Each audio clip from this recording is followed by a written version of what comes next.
Welcome, everyone. I am Laura Saki, Manager of Preservation and Outreach at Friends of the Upper East Side Historic District. Before I introduce tonight's speaker, I'd like to go over a few technical stuff.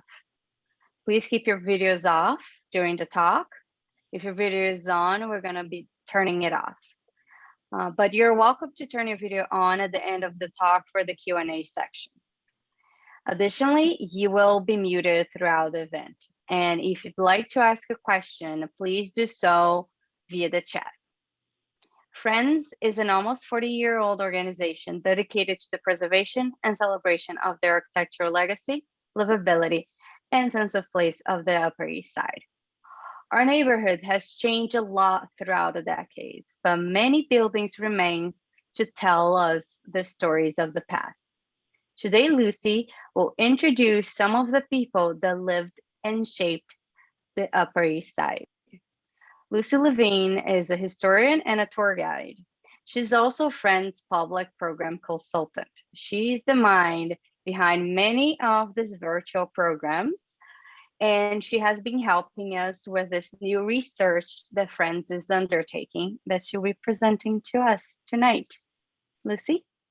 Thank you so much, Laura. Hi, everybody. It's lovely to be here. Thank you for being with me, for putting people in the buildings here in Yorkville.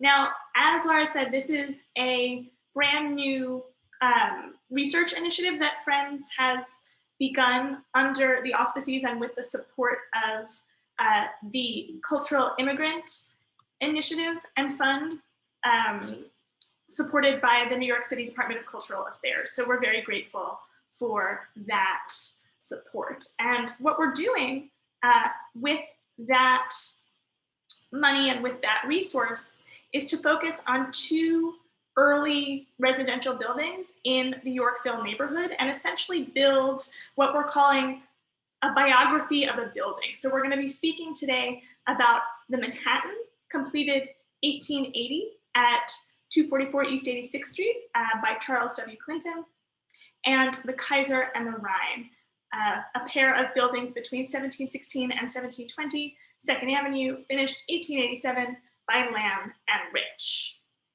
Now, we're using these two buildings as the starting point for our project. And the reason that we're doing that is because this is a way to find the trees within the forest, to look at the specific and the general within the neighborhood of Yorkville at the turn of the 20th century.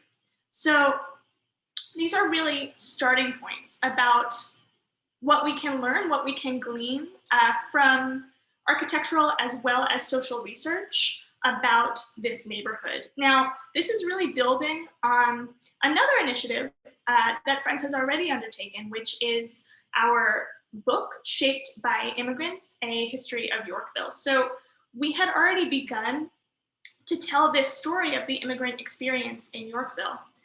And we wondered, what would it mean to continue that story, beginning with first generation immigrants moving to second generation, third generation, and to watch as the neighborhood developed and changed and people moved in and people moved out.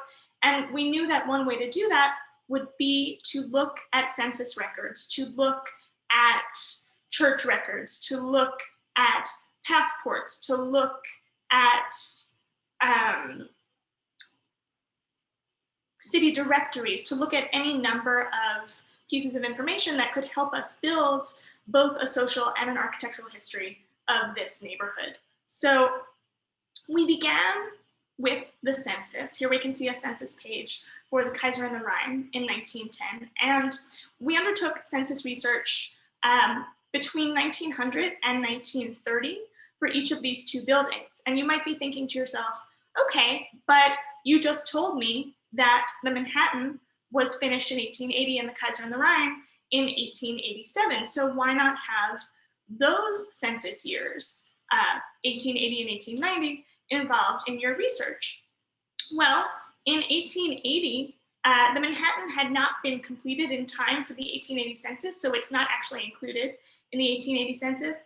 And the 1890 census was actually destroyed in a fire. And so we don't have the census pages we would need at all. Nobody has them. They are lost to time and to history regarding the 1890 federal census. And there was an 1892 state census, but what was interesting about the 1892 state census was that only parts of it have survived because each city in what would become Greater New York, Greater New York, the city that we understand it today, the 5-borough metropolis, only came into existence on the stroke of midnight, January 1st, 1898. So prior to 1898, you had the city of New York, you had the city of Brooklyn, you had what was essentially like the county of Queens, county of Richmond. It was not the city as we understand it today. And so the 1892 state census, we actually have lost the census records in that case for Manhattan. We have for Brooklyn, we don't have for Manhattan in 1892. So while there is an 1890 police census, which is available at the New York Public Library, it doesn't give us information regarding nationality or home value or things like that that we can find at the federal census level. And so in terms of our purposes and what we were trying to achieve regarding the immigrant history of the neighborhood, we chose to use population data, census data between 1900 and 1930. So that's where we began, and we undertook research within the census for each of those buildings in each of those years. But we also wanted to go further than that. We wanted to know the inhabitants of these buildings a little more deeply. And so, as I mentioned, we looked into city directories, which are quite interesting. You can see a little highlighting in yellow. That was one resident of the Manhattan in 1900, and we can see that he was still living there. I mean, he was living there prior even to 1900, as early as 1891. We can find him in the city directory. City directories are really wonderful for research because often they give us not only somebody's address, they're kind of like early prototypical phone books, even before there were phones. So prior to something like a phone book, and then of course today, you know, just simply an address book, the city directories were really wonderful because they offered not only somebody's name and their address, but very often also their place of employment. So you could learn, and this was the case for us when we were looking into who was living in these buildings, we could find out, okay, here are a number of people who were living at the Manhattan, living at the Kaiser and the Rhine, between 1900 and 1930, or even prior to that, you know, while these buildings were brand new in the neighborhood. And then we could find out also where they worked. And so we were beginning to extrapolate from these buildings an entire neighborhood ecosystem. So the question was, where did they work? Where did they shop? Where did they worship? And so there were a number of different records we could consult. So there are city directories. There were also, for instance, here's a passport application, and you can see that Charles Tinker was a clergyman, and that he lived at the Manhattan 244 East 86th Street. And you can learn a number of other things about what he looked like, who he was in this passport application. And then, for example, this was interesting because I had mentioned to you just a moment ago, Elmer Miller, right, in the city directory. Okay, so Elmer Miller lives at the Manhattan, so does Charles Tinker. But what's crazy about this is here is Elmer Miller's record of having been married at the Cornell Memorial Methodist Episcopal Church, which used to stand on 76th Street and 2nd Avenue. And so I'm looking at Elmer Miller's marriage announcement. Fine, great, happy for him, he got married. And what do I see as I'm looking at the Cornell Memorial Methodist Episcopal Church records, but Charles Tinker's name? And over again, when we look at the place of marriage for all of these people at this church, I see 244 East 86th Street.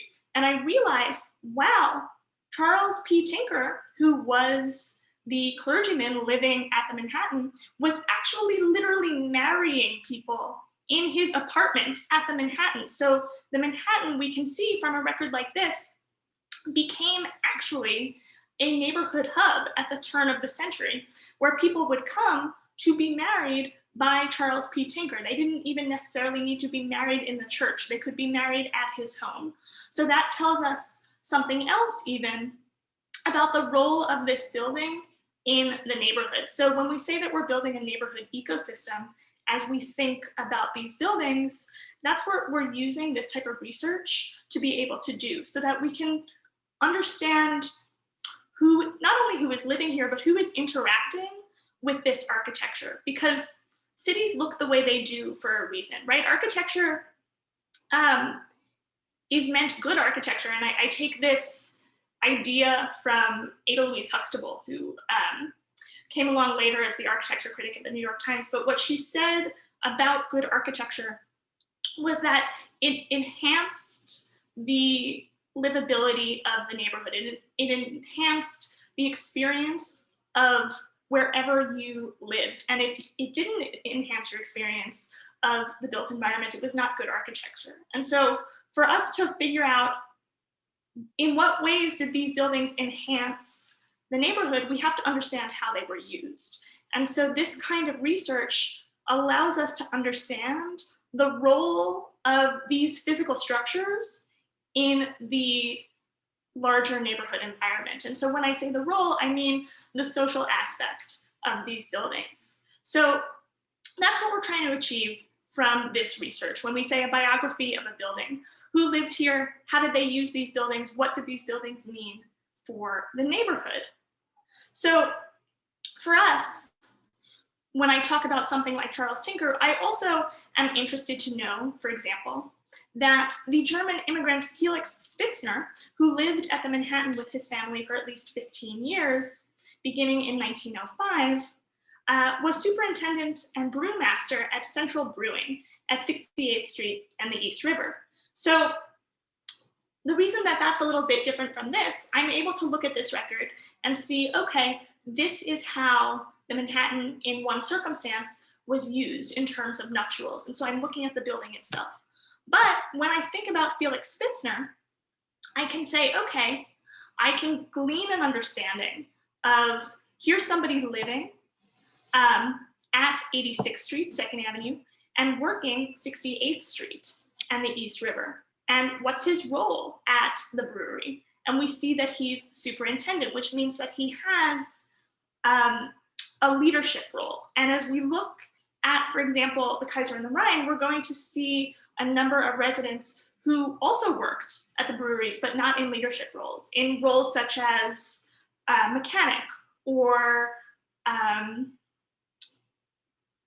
chauffeur, and a number of roles that were just as necessary, but not as prestigious. And we'll see why that was and what that meant for who was living in these buildings. Again, something like professional status helps us understand the socioeconomic and sociopolitical role that these buildings were playing in the neighborhood. So again, we're able to locate the general, we're able to get a picture of the general of the neighborhood by locating people in particular in these buildings and in their places of work throughout the neighborhood. So this question again of why did we choose the Kaiser and the Rhine and the Manhattan?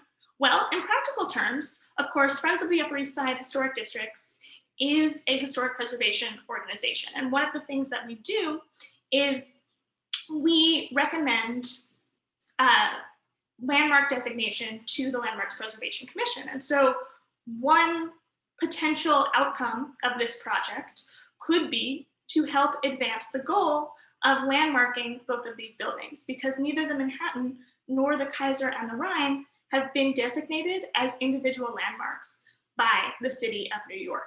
And so one potential outcome here could be for Friends to say, listen, this has been our research. This is why we feel that these buildings are significant. And here's reasons why these buildings could or should be landmarked. So that allows us to go down that road and find out indeed if they should be, or if we feel that that would help enhance if I come back to Ada Louise Huxtable, and does this enhance the neighborhood? You know, so that's one thing that we can look forward to as we continue this research.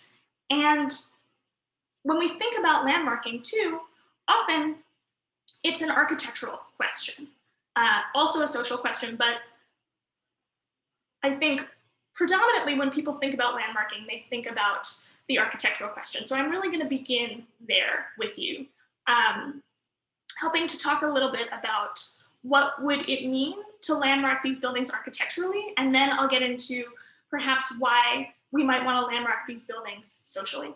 So let's talk architecturally about the Manhattan for a moment. So this is the Manhattan, completed 1880. When it was completed, it was the largest building in Yorkville, and according to Christopher Gray in the New York Times, it was, when he wrote this article, and is still today, the oldest surviving large apartment house in the city of New York. Now, this is very unusual and was when it was built. This is built on the southwest corner of the intersection of 2nd Avenue and 86th Street. Now, it is 4 times larger than a typical tenement building, which means that it takes up the entire site, 100 by 100 feet on the lot. And that's a very sharp contrast to the typical 25-foot wide tenement building. Now, the notion of the typical 25-foot lot, that was actually dictated by the 1811 Commissioner's Grid, which divided the city into uniform lots. So why would, in Yorkville, there be this change? Why was the Manhattan built here? Well, Yorkville emerged in the late 19th century as an immigrant enclave and a center of progressive housing reform. And so private developers, as well as philanthropists, began to experiment with alternatives to the tenement for working and middle class residents. And the Manhattan was a supreme early example of that alternative. So let's look at the floor plan here of the Manhattan. Now, apartments here, because this building was so much larger, so too were apartments than you would find in a typical tenement. And so they were built for the middle classes. They had features like private bathrooms, hallways within units providing separate entrances to bedrooms. There were ample windows so that you could get cross ventilation. You had access to light and to air. Also, this was designed by Charles W. Clinton, who's most famous for the neighborhood's Park Avenue Armory. So the notion of this was that this was a new way to live. Not only could there be dignity beyond the tenement when it came to multiple dwellings in New York, but also in the 1880s, when this was built, it was at the very forefront of something called the French flat, which was a new way to live. So prior to really this building, prior to 1880, there was one other called the Stuyvesant Apartments, finished by Richard Morris Hunt in 1878, but this one, that no longer stands. So this is the oldest, but that inspired this. But it was this notion of multiple dwelling for the middle classes. So prior really to 1880, a middle class person in New York City would not deign to live in a multiple dwelling. So with other people on the same floor, in the same structure, because the idea of multiple dwelling really smacked of tenement life, and so it smacked of poverty. And this was an interesting choice to place this here in Yorkville, because Yorkville in 1880 was a deeply working class neighborhood, right? It was the heart of the German immigrant and Irish, as well as Czech, Yugoslavian, a number of immigrant communities were calling Yorkville home. The largest, of course, was the German population, but it was a deeply working class neighborhood. And yet, in the midst of this, you had something totally new, which was the notion of middle class housing in Yorkville. And so when we think of somebody like Charles W. Clinton creating something like this, it was the mark of beauty and of luxury that he gives us, right? Because he's associated with something like the Park Avenue Armory. And the role of philanthropy in this is kind of interesting, which is to say that this building, the Manhattan, was developed by the Rhinelander family. So the Rhinelanders were in many ways responsible for the development of much of Yorkville. They owned large tracts of what we would today consider to be Yorkville, and they were prominent not only as developers of the neighborhood, but as philanthropists within the neighborhood as well. So they acquired 48 acres of land along the East River in Yorkville at the turn of the 19th century.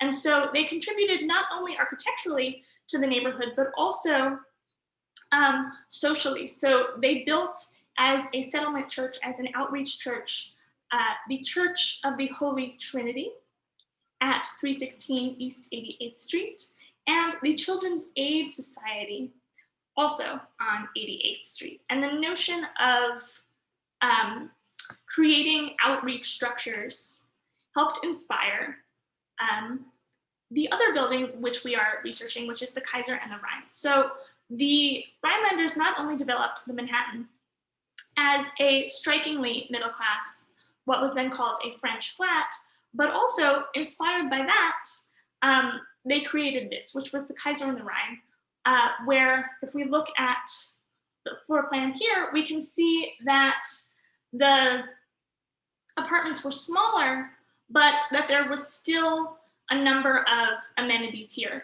although not as deeply so as the Manhattan. But it was this idea of working class housing that could be dignified. And so it was a new way of thinking about life in Yorkville. What could life in Yorkville be?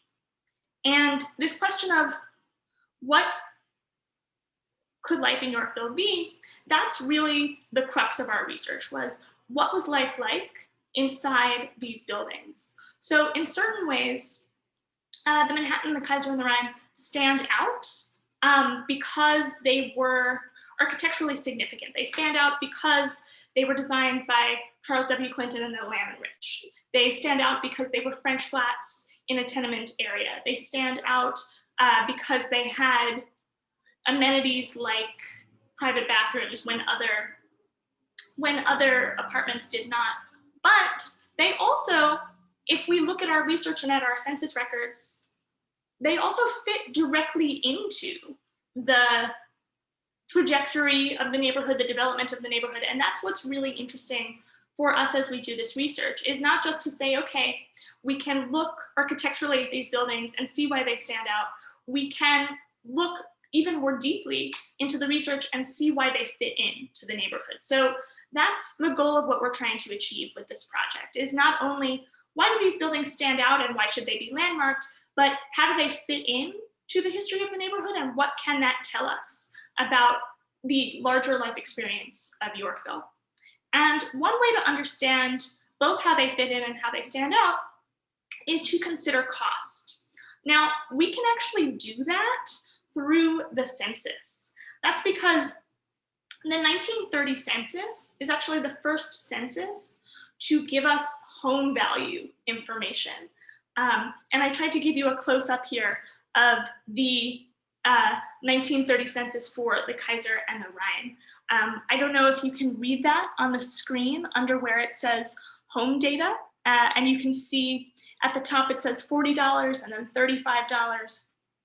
And the point that I want to make here is that the cost of these buildings gives us a lot of information, because tenants at the Kaiser and the Rhine in 1930 were paying between $30 and $47 per month to live at the Kaiser and the Rhine. Now, that is a piece of information. My next piece of information that I'm going to tell you is that the very same year, also 1930, at the Manhattan, people were paying between $68 and $125 per month. So they were essentially paying double at the Manhattan. Okay, so we had between $30 and $47 a month at the Kaiser and the Rhine, and between $68 and $125 a month at the Manhattan. So, okay, we can see that there are differences there, but what we need to understand is how does that fit into the fabric of the neighborhood? Because we can't look at these buildings in a vacuum, right? We can't look at them in a silo if we're trying to understand the urban fabric, right? Everything fits together. So let's think about surrounding buildings. So in 1930, surrounding buildings on 86th Street,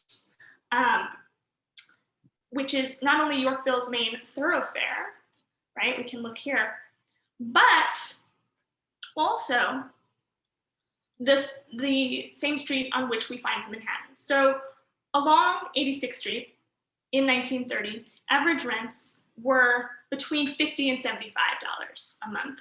And so if we think about the Manhattan at between 68 and 125, we can see that there is a little bit of overlap there, but it's still very, very high at the Manhattan. But when we think about the Kaiser and the Rhine on 2nd Avenue, paying between $30 and $47 a month, we can realize that other buildings on 2nd and 3rd Avenue at the time had rents between $20 and $50 a month. So we can say, okay, the Kaiser and the Rhine is actually deeply and exactly within the median kind of purview of what people would have paid. So living at the Kaiser and the Rhine really was this experience of the model tenement, the elevated tenement, that you could live with dignity while paying the same amount as you would at a more traditional tenement in the neighborhood. So it was this idea of elevating working class housing, which is something that we're able to see at the Kaiser and the Rhine. But the Manhattan, we can see, is over and above, way above and beyond average rents anywhere else in the neighborhood. And that begins to tell us even more about what we're seeing in Yorkville at this time. So the fact that the Kaiser and the Rhine was less than half as expensive as the Manhattan helps explain the social as well as the socioeconomic position of the inhabitants of each of these buildings. So what we've discovered is that the Kaiser and the Rhine between 1900 and 1930 was largely home to a first-generation immigrant population, while the Manhattan was largely home to a second-generation immigrant population, which is the same thing as first-generation Americans. So what we were seeing at the Kaiser and the Rhine was largely a group of people who had been born outside of the United States and made their way to New York to make new lives in America.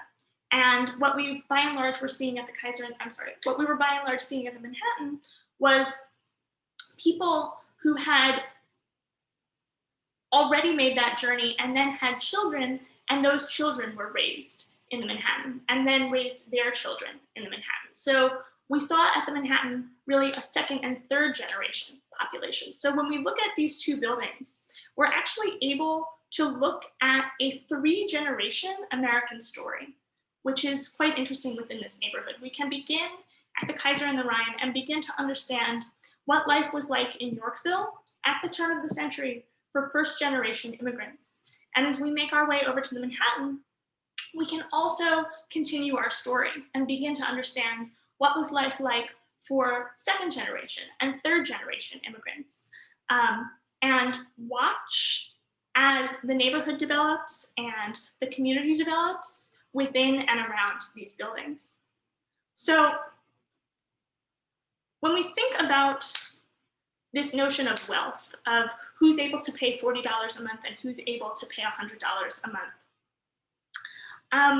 the notion of immigration status is palpable here. So when I say that people who lived at the Kaiser and the Rhine between 1900 and 1930 were largely first-generation immigrants, it also is reflected in the fact that we don't see residents at the Kaiser and the Rhine throughout census to census. Often we only see them in one census, which is to say that people who were living at the Kaiser and the Rhine between 1900 and 1930 were on their way to somewhere else, that this was a stepping stone between essentially the Lower East Side and the Grand Concourse, that people who had made their way to America, had come through Ellis Island, would have their first homes, their first apartments in tenements on the Lower East Side, would then move to Yorkville and move into somewhere like the Kaiser and the Rhine. And then from there, very quickly, would move on and would move to the Grand Concourse, would move to New Jersey, would move to the Bronx, would move to Queens, and thereby would find more space, would find a place to land, to have their children, and to make their way into the American fabric. And so there are very few people who appear, as I said, in the Kaiser and the Rhine throughout multiple censuses. For example, the only person living at the Kaiser and the Rhine in 1900 who was still there in 1910 was the boarder George Greiner, and he actually moved within the building several times. He lived with at least 3 families in the building during that 10-year period.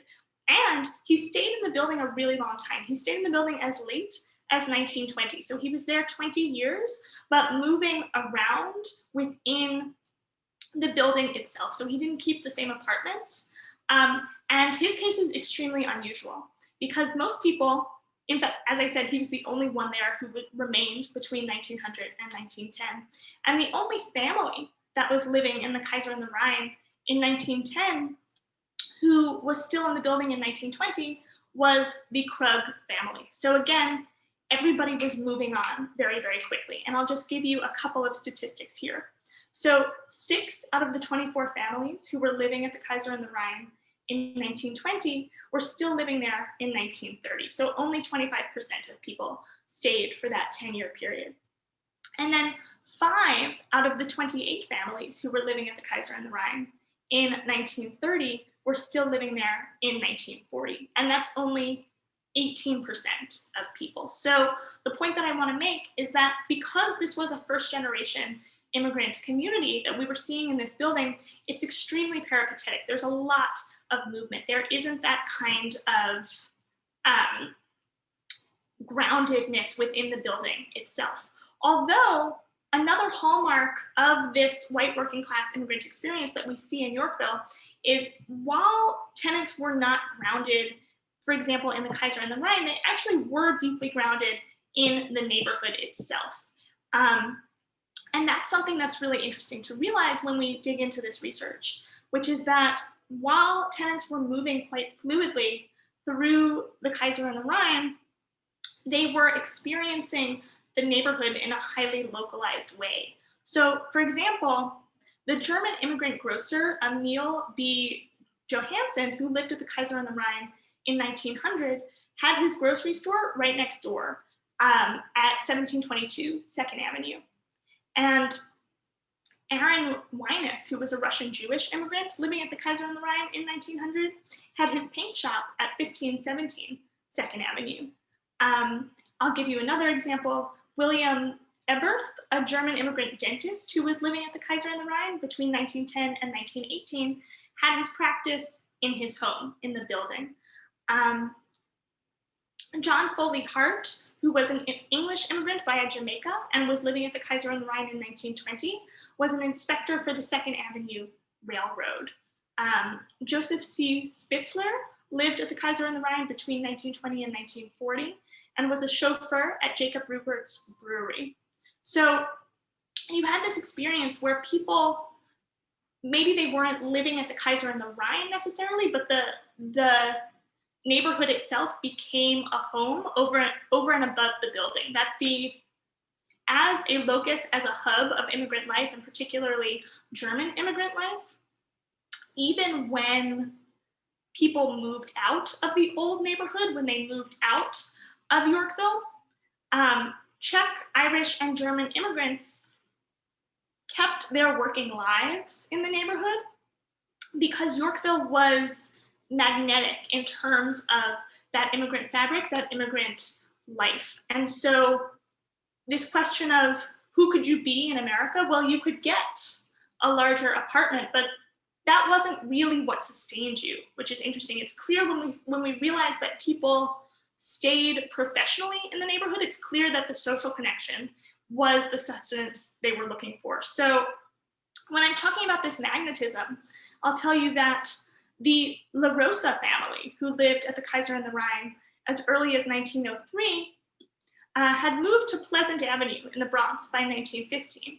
But Pasquale La Rosa's barbershop was still in the building, was still in the Kaiser and the Rhine until at least 1917, so at least 2 years after they had moved away to the Bronx. And that was true also for somebody named Emil Goldberger, who lived at the Kaiser and the Rhine in 1920 and worked as an elevator operator at Fisher's Garage on 91st Street, where he continued to work even after he moved to the Bronx. Same thing with Maxwell Lang, who lived in the Kaiser and the Rhine in 1920 and kept his dentist practice in the Kaiser and the Rhine through the 40s. So decades after he moved out of the building, he remained a dentist and had his practice there. So he had moved to Brooklyn after moving out of the Kaiser and the Rhine and died in Brooklyn in 1969, but kept his practice at the Kaiser and the Rhine. So what's so interesting to me is when we look back now at this question of money and this question of having roots in the neighborhood, we can see that from what was going on at the Kaiser and the Rhine is that the first generation immigrant population who was making their home in the neighborhood at the turn of the century, that it was the fabric of the neighborhood itself that was alluring, less than the building itself. But when we look at the Manhattan, we can see that the building functioned as, in a way, its own community, its own ecosystem, that there was a very settled population within the Manhattan. And that actually really has to do with the question of money that we can look back at the 1930 census and see. So as I mentioned to you, in 1930, residents at the Manhattan were paying between $68 and $125 a month, which was deeply over and beyond what anyone else in the neighborhood was paying. And what that meant is that tenants had the means to live in this building, and this building had the kind of amenities that would draw a very stable middle-class crowd. And so we'll see that they lived much more fiercely in the building itself. I don't mean fiercely, I mean like they lived much more consciously, if you like, in the building. They had made their homes much more intentionally in the Manhattan, but their experience in the city was not as localized, right? Because they had this stronghold in the Manhattan, they could live and work and experience the city all over, as opposed to finding kind of that grounding and that locus in Yorkville in the way that first generation immigrants did. So when I say that here was a middle-class population that remained grounded in this building for decades, I'll tell you that for 11 of the 28 families who were living at the Manhattan in 1920, 11 of those 28 families who we saw in 1920, we had already seen since at least 1910, if not before. And then 10 of the 29 families who were living at the building in 1930 had been living there since at least 1920. And in the years between 1900 and 1930, at least 5 families lived in the building for over 20 years. So here was a long-standing population within this building, and the rooted position that these tenants had in New York City really reflected their status as second generation and even third generation immigrants, which is to say that more people in this building had been born in the United States than had not been born in the United States. So in every census from 1900 to 1930, second generation immigrants, meaning first generation Americans, those who were born in this country to immigrant parents, make up a higher share of the residents of the Manhattan than do first generation immigrants. So in 1900, 15.3% of the Manhattan's residents were first generation immigrants, but 25.5% were second generation. In 1910, 38.8% of residents were first generation, while 47.5% were second generation. In 1920, 35% of residents were first generation, while 42.5% were second generation. And in 1930, 33% of residents were first generation, while 44.9% were second generation. So in every census year that we looked at, it was clear that American-born children of immigrants made up a much higher share of the building's residents than did first-generation immigrants. So what this allows us to do is continue the story that we saw at the Kaiser and the Rhine. The Kaiser and the Rhine gives us this beautiful look at the first-generation white working-class immigrant experience in New York. And the Manhattan gives us a phenomenal look at the second and third generation German, Irish, and Jewish immigrant experience in the neighborhood and in the city more broadly. And so what we get when we look into that second and third generation experience, we can see that the Manhattan's population was settled in the city to a much greater degree than people living in surrounding buildings. So again, the Manhattan really stands out in a lot of ways because tenants in the surrounding buildings here were much more likely to be first generation immigrants. So consider that in 1900, next door at 1647 Second Avenue, 44% of residents were first generation, while 33% were second generation. And in 1920, at 240 East 86th Street, 44% of residents were first generation, while 32% were second generation. So on either side of the Manhattan, you could see that there was a different experience going on. And so this greater foothold within American society that residents of the Manhattan had achieved relative to their neighbors was reflected not only in the higher rents that they were able to pay, but also in the prestige and seniority of the jobs they held. So while their neighbors were waiters, barbers, teamsters, brewers, typists, conductors, and painters, residents of the Manhattan often held white-collar positions, including hotel manager, jeweler, lawyer, stockbroker, doctor, real estate agent, liquor dealer, architect, teacher, and office manager. Now, the relatively prestigious positions that residents of the Manhattan play in the development of the, their relatively prestigious professional identities show the role that they're playing in the development of the Yorkville community because they owned local businesses or they worked in management at neighborhood institutions. Remember I told you about the brewer Felix Spitzner, who was the superintendent of Central Brewing on 68th Street in the East River versus residents of the Kaiser and the Rhine who were, for example, chauffeurs at the brewery. And so it's to say, like, here were two buildings where people were living and working in the same neighborhood and even at the same company, but they were having two very different experiences based on immigration status, based on socioeconomic status, And those are the answers that this type of research allows us to find, is even if we see two people living in the same neighborhood, working in the same place, we can realize if we dig a little deeper, actually their experiences are quite different. And we can think about why and what that means for the neighborhood. So in terms of residents of the Manhattan, having this kind of prestigious and developmental role in the Yorkville community, for example, in 1902, Moses B. Cohn, who was a New York-born second-generation German Jewish liquor dealer, had a liquor shop which he owned at 1695 Second Avenue. And in 1918, Cohn still lived at the Manhattan and was treasurer of the Belvedere Importing Company at 206 Third Avenue. Meanwhile, John P.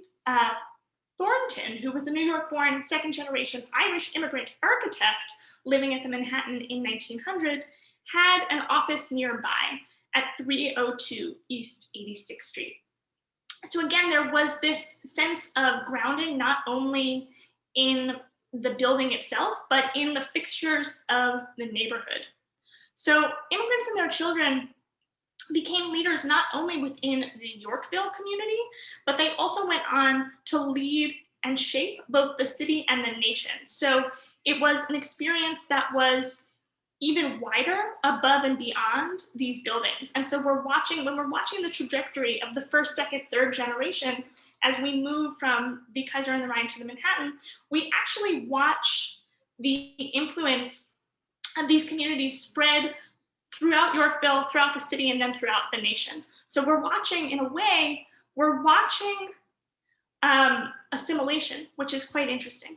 So the most prestigious or well-known, notable, if you like, residents of the Manhattan in these years were Senator Robert Wagner and, of course, his son, Mayor Wagner, who lived at the Manhattan between 1915 and 1925. So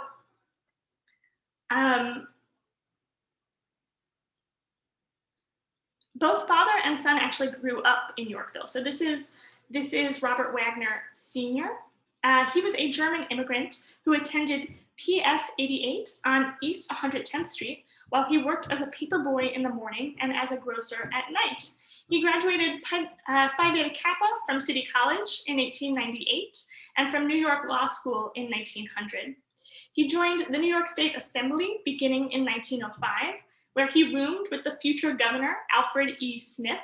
And that's how Smith and Wagner became best friends. And Mayor Wagner, when he was interviewed as mayor many years later, he said that he remembered Al Smith dropping by the Manhattan to play poker and talk shop with his father.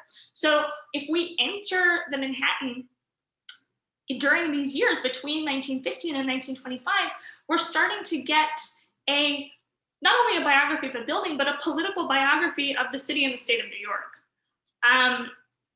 Now, Robert Wagner Sr. served in the New York State Senate between 1908 and 1918. He was then a justice of the New York State Supreme Court between 1918 and 1926, and then a US Senator between 1926 and 1949. He was a champion of labor reform legislation and the New Deal. And his life really began and ended here in Yorkville. When he died, his funeral was held in the neighborhood in 1953 at St. Ignatius Loyola. Now, Robert Wagner Jr., who served as mayor of New York City from 1954 to 1965, followed his father to the New York State Assembly and then served as Manhattan Borough President before becoming mayor. In addition to establishing the Landmarks Preservation Commission, so Wagner, a very important mayor, of course, in our line of work here as preservationists, he also created and invested in public housing and schools, launched the CUNY system, bringing together what had been City and Hunter and a number of other city colleges under the CUNY system, established the right of collective bargaining for city employees, barred racial and religious discrimination in housing, and is considered to be one of the first mayors to start to work to make sure that City Hall reflected the diversity of the city itself. His mayoralty also saw the loss of the Dodgers, the dawn of the Mets, the erection of Lincoln Center, and the beginning of Shakespeare in the Park. Now, the Wagners actually were not the only notable New Yorkers living at the Manhattan between 1915 and 1925. This is Isidor Wasservogel, who was a Hungarian Jewish immigrant lawyer who lived at the Manhattan during those years as well. And just like Robert Wagner Sr., Wasservogel attended City College and New York Law School. While he was living at the Manhattan, he served as assistant DA and as a justice of the New York State Supreme Court. In the 1930s, also, children of immigrants living at the Manhattan held jobs of great political import. For example, the New York-born second-generation German judge, Edward Weil, died of a heart attack while living at the Manhattan. He had actually succeeded Robert Wagner in the state assembly and served there from 1911 to 1914. He was an assistant DA from 1916 to 1922 and served as magistrate in 1922. Now, this notion of the peripatetic immigrant parents to the more settled second generation immigrant person, we can see that in Weil's story. So Weil had been born in 1872 on East 3rd Street, and his father had been an immigrant garment worker. But Weil attended Public School 15, then City College, then NYU Law School, and his role in politics and his tenancy at the Manhattan really dovetails with this notion of assimilation and the second generation European immigrant story. So when we look at the Manhattan and the Kaiser and the Rhine, we're looking at that framework of first, second, third generation and what it means to assimilate and what it means to become part of a neighborhood and part of a city. And so what the research that we're doing with the Cultural Immigrant Initiative, when we look into these two buildings, allows us to continue the story, build on the story that we had begun with our book Shaped by Immigrants, and question, okay, as this neighborhood is being shaped by immigrants, what does it mean then when their children who are no longer immigrants are continuing then to shape the city, to shape the state, to shape the nation? And what does that shape look like? And so in a physical sense, when we're looking at landmarking and we're thinking about landmarking, okay, that shape can be these two buildings, but also it can be something much larger than that. And so this type of research allows us to look physically at the buildings themselves and then socially at a much larger picture. So that's the picture we're starting to put together. And I would love to chat about that experience and answer any questions you might have. So I'll stop sharing my screen and we can get to chatting. Thank you, Lucie. Of course, we've been talking about this for a while. I've been doing this research, so not a lot of this was news for me, but it's always good to see in a talk form, just not a conversation while it's going. As a reminder to everyone, if you'd like to ask some questions, please do so via chat. We will start with a few questions, and I think I may be able to answer the first one, Lucie, and you correct me if I'm wrong. Both buildings nowadays are rental buildings, right? There are no co-ops, no ownership other than the landlord. And if I'm not mistaken, the Manhattan has still 3 units that are rent stabilized, and the Kaiser and the Rhine has none, unfortunately.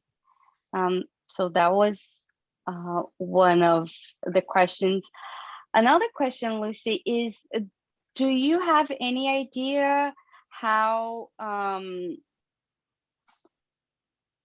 how the rent compares to the small row houses, not the tenement buildings? So my understanding is that the rentals for even the small row houses and not even like larger tenements that were, sort of trying to get as many apartments onto the smallest footprint as possible, that those types of rents were on the lower end of what we saw in around Second and Third Avenue, as I had mentioned, that it was between 20 and 50, but those smaller row houses, it was on the lower end of that. So it would be something between 25 and 35. And we know that the Kaiser the Rhine was across from the breweries, and we know of the two people that have worked there. Is there any evidence that more residents of the Kaiser the Rhine worked there?